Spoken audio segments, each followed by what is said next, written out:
आइए जानते हैं आज की कुछ अंतर्राष्ट्रीय खबरों को। पहले एक नजर आज की हेडलाइंस पर। पीएम मोदी के जम्मू कश्मीर में दिए बयान पर पाकिस्तान ने जताई नाराजगी। अमेरिका चीन व्यापार समझौते पर कब होगी बैठक, ट्रंप ने दी जानकारी। बेंगलुरु भगदड़ हादसे के बाद उठी विराट कोहली को अरेस्ट करने की मांग। पीएम मोदी को G7 सम्मेलन में बुलाए जाने पर खुश कनाडाई नेता, खालिस्तान को लेकर कही चौंकाने वाली बात। चले थे भारत को घेरने, अमेरिका में पाकिस्तान डेलीगेशन शर्मसार। हमास का खात्मा चाहते हैं लेकिन हो गए विफल। ट्रंप का सपना या अमेरिका में तानाशाही की आहट, टैंक लेकर सड़कों पर क्यों उतरने जा रही है सेना। सोने के दाम स्थिर, चांदी के भाव में 3000 रुपए की बढ़ोतरी। पता नहीं कल क्या हो, शादी में इमोशनल हुई हिना खान, पति रॉकी के लिए कही इमोशनल बात। और केएल राहुल का इंग्लैंड में धमाकेदार शुरुआत, पहले दिन ही लगाया शतक। जम्मू कश्मीर के कटरा में वंदे भारत एक्सप्रेस के उद्घाटन के दौरान भारत के प्रधानमंत्री नरेंद्र मोदी ने पहलगाम हमले के लिए पाकिस्तान को जिम्मेदार ठहराया, जिस पर पाकिस्तान के विदेश मंत्रालय ने बयान जारी कर प्रतिक्रिया दी है। पाकिस्तान के विदेश मंत्रालय ने शुक्रवार देर रात जारी किए गए अपने बयान में प्रधानमंत्री नरेंद्र मोदी के बयानों को भ्रामक बताया है। इससे पहले शुक्रवार को प्रधानमंत्री नरेंद्र मोदी ने कटरा और श्रीनगर को जोड़ने वाले वंदे भारत ट्रेन का उद्घाटन किया था। इस दौरान उन्होंने कहा था कि पहलगाम में हुई आतंकवादी घटना इंसानियत और कश्मीरियत पर एक बड़ा हमला है और इसका उद्देश्य भारत में दंगे भड़काना था। अमेरिकी राष्ट्रपति डोनाल्ड ट्रंप ने अमेरिका और चीन के नेताओं के बीच व्यापार समझौते को लेकर होने वाली बैठक के बारे में जानकारी दी है। इस बैठक की जानकारी उन्होंने अपने सोशल मीडिया अकाउंट पर साझा की है। शनिवार को उन्होंने अपने ट्रूथ सोशल अकाउंट पर लिखा, मुझे बताते हुए खुशी हो रही है कि अमेरिकी वित्त मंत्री स्कॉट बेसेंट, वाणिज्य मंत्री हॉर्बर्ट लुटनिक और व्यापार प्रतिनिधि जेमिसन ग्रीस सोमवार 9 जून 2025 को लंदन में चीन के प्रतिनिधियों से मुलाकात करेंगे। यह बैठक व्यापार समझौते को लेकर होगी। इस बैठक की घोषणा से पहले शुक्रवार को डोनाल्ड ट्रंप और चीन के राष्ट्रपति शी जिनपिंग के बीच व्यापार को लेकर फोन पर बातचीत हुई थी। इस फोन कॉल के बाद अमेरिकी राष्ट्रपति डोनाल्ड ट्रंप ने कहा था वह चीन दौरे की योजना बना रहे हैं। साथ ही उन्होंने बताया था कि उन्होंने शी जिनपिंग को अमेरिका आने का आमंत्रण दिया है। साउथ फिल्मों के सुपरस्टार अल्लू अर्जुन आज भारतीय सिनेमा के सबसे ज्यादा कमाई करने वाले एक्टर्स में से एक हैं। उन्होंने अपने दमदार किरदारों से हमेशा ही दर्शकों का दिल जीता है। अल्लू अपनी एक्टिंग के साथ साथ स्टाइल और फैशन सेंस के लिए भी जाने जाते हैं। हालांकि सुपरस्टार उस समय अचानक सुर्खियों में आ गए थे जब 13 दिसंबर 2024 को उनकी फिल्म पुष्पा 2 के प्रीमियर के दौरान हैदराबाद में भगदड़ मच गई थी। इस दौरान एक महिला का निधन हो गया था। हाल ही में बेंगलुरु के चिन्ना स्वामी स्टेडियम के बाहर भी एक ऐसा ही हादसा देखने को मिला। हाल में जब रॉयल चैलेंजर्स बेंगलुरु ने IPL जीता, इस जीत के बाद मची भगदड़ वाले हादसे के बाद लोगों को अचानक अल्लू अर्जुन की पुष्पा 2 प्रीमियर वाला हादसा याद आ गया। वहीं अब एक्स पर एक नया ट्रेंड शुरू हो गया है, जिसमें कुछ लोगों ने RCB के कप्तान विराट कोहली की गिरफ्तारी की मांग की है। हालांकि इस ट्रेंड पर लोगों की मिली जुली प्रतिक्रियाएं आ रही हैं।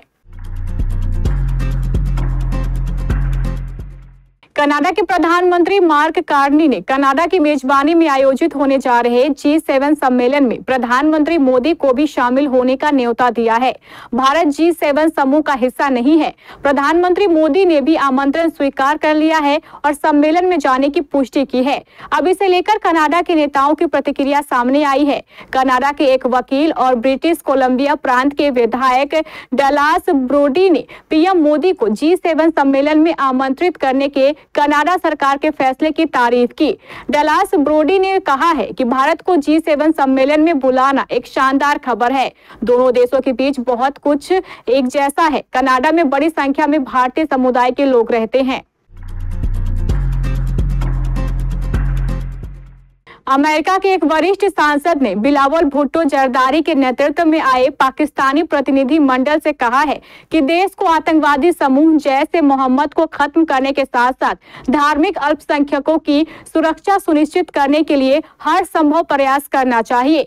पाकिस्तानी प्रतिनिधि मंडल ने गुरुवार को यहां अमेरिकी संसद के सदस्य ब्रैड शेरमैन से मुलाकात की थी।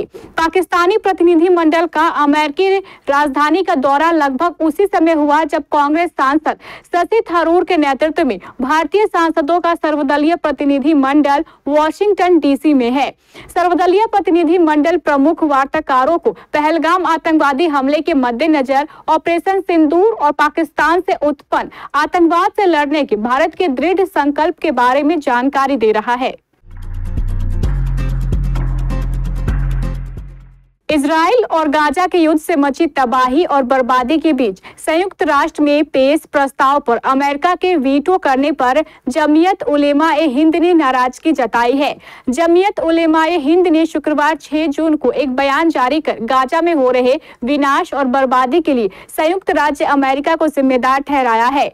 जमीयत उलेमा-ए हिंद के अध्यक्ष मौलाना अरशद मदनी ने कहा है कि संयुक्त राष्ट्र सुरक्षा परिषद के प्रस्तावों को वीटो करने से यह स्पष्ट हो गया है कि मानवता का सबसे बड़ा दुश्मन अमेरिका है। जमीयते उलमा के हिंद ने अपने बयान में कहा है कि इजराइल और हमास के बीच तत्काल, व्यापक और अस्थायी युद्ध विराम, गाजा में मानवीय सहायता की तुरंत पहुंच और मूल अधिकारों की बहाली के संदर्भ में संयुक्त राज्य सुरक्षा परिषद के 15 में से 14 सदस्यों की ओर से एक महत्वपूर्ण प्रस्ताव पेश किया गया। लेकिन 15 में से 14 सदस्यों के समर्थन में वोट करने के बावजूद अमेरिका के वीटो पावर के इस्तेमाल करने के कारण सुरक्षा परिषद यह प्रस्ताव पारित करने में विफल रहा। अमेरिकी राजधानी की सड़कों पर कुछ ही दिनों में करोड़ों डॉलर का सैन्य साजो सामान दौड़ता हुआ नजर आएगा। राष्ट्रपति डोनाल्ड ट्रंप के लंबे समय से पाले हुए सपने को साकार करने के लिए अमेरिकी सेना एक भव्य मिलिट्री परेड की तैयारी कर रही है, लेकिन इस आयोजन को लेकर देश में एक नई बहस छिड़ गई है। क्या यह लोकतंत्र के नाम पर ताकत का अनावश्यक प्रदर्शन है? क्या यह अमेरिका में तानाशाही की एक संभावित आहट है? परेड में 70 लाख पाउंड से ज्यादा वजनी सैन्य वाहन और हथियार शामिल होंगे। इनमें दर्जनों MI-A1 अब्रामस टैंक, ब्रैडली और स्ट्राइकर फाइटिंग व्हीकल, हाउट्जर तोपें और अन्य तोपखाने के हथियार शामिल रहेंगे। इस आयोजन में लगभग 7000 सैनिक हिस्सा लेंगे। परेड के लिए सैन्य साजो सामान फिलहाल टेक्सास के फोर्ट कावाजोस से मैरीलैंड के जेसप रेल स्टेशन लाया जा रहा है। वहां से इसे फ्लैटबेड ट्रकों के जरिए DC ले जाया जाएगा। वेडिंग सीजन के बीच रिकॉर्ड बढ़ती कीमतें अब थम गई है। यूपी के वाराणसी में शनिवार यानी आज 7 जून को सोने की कीमतों में कोई बदलाव नहीं हुआ है। वही बात चांदी की करें तो आज उसकी कीमत में 3000 रुपए प्रति किलो की तेजी आई है। बताते चले कि सोने चांदी की कीमतें हर दिन टैक्स और उत्पाद शुल्क के कारण घटता बढ़ता रहता है। 7 जून यानी आज सराफा बाजार में 24 कैरेट सोने की कीमत स्थिर रही। बाजार में सोने का भाव 99,750 रुपए प्रति 10 ग्राम रहा। इसके पहले यानी कल 6 जून को भी इसकी यही कीमत थी। वहीं बात 22 कैरेट सोने की करें तो आज उसका भाव 91,450 रुपए प्रति 10 ग्राम रहा। इसके पहले भी इसकी यही कीमत थी। हिना खान अब मिस से मिसेस बन गई है। हाल ही में एक्ट्रेस ने अचानक गुपचुप तरीके से अपने long time boyfriend Rocky Jaiswal से शादी कर ली। उनकी शादी में सिर्फ करीबी लोग ही मौजूद हुए थे। शादी के बाद से ही एक्ट्रेस चर्चा में है। इस बीच अब उन्होंने अपनी शादी का एक प्यारा सा वीडियो शेयर कर दिया है। पिछले कुछ समय से हिना खान ब्रेस्ट कैंसर की बीमारी को लेकर चर्चा में थी। वह बीमारी के इलाज के बीच कई बार वीडियोस में दिखा चुकी थी कि कैसे रॉकी ने उनकी देखभाल की और उन्हें अच्छा महसूस कराया है। दोनों साथ में घूमने भी गए थे। अब उन्होंने शादी कर ली है। भारतीय टीम ने इंग्लैंड में जबरदस्त हुंकार भरी है। इंडिया ए ने इंग्लैंड लॉर्ड्स के खिलाफ बेहतरीन शुरुआत करते हुए पहले दिन का खेल खत्म होने तक 7 विकेट पर 319 रन बना लिए। पहले दिन के स्टार रहे केएल राहुल, जिन्होंने इंग्लैंड दौरे का आगाज शतक लगाकर किया। उन्होंने 168 गेंदों में 116 रन की पारी खेली, जिसमें उन्होंने 15 चौके और 1 छक्का लगाया। केएल राहुल के करुण नायर के साथ तीसरे विकेट के लिए 87 और विकेटकीपर ध्रुव जुरेल के साथ चौथे विकेट के लिए 121 रन की साझेदारी कर टीम को खराब शुरुआत से उभारा। वहीं पहले दिन इंग्लैंड के तेज गेंदबाज क्रिस बोसन ने 3 विकेट लिए, तो जॉर्ज हिल्स ने 2 और फरहान अहमद को एक भारतीय बल्लेबाज को पवेलियन भेजा। बता दें कि इंग्लैंड में 2 शतक लगा चुके राहुल भारतीय टेस्ट टीम के सबसे सीनियर सदस्य हैं। विराट कोहली और रोहित शर्मा टेस्ट क्रिकेट से विदा ले चुके हैं। राहुल ने इंग्लैंड के खिलाफ 20 जून से शुरू हो रही 5 मैचों की टेस्ट श्रृंखला से पहले शतकीय पारी खेलकर अपनी तैयारियों को पुख्ता किया।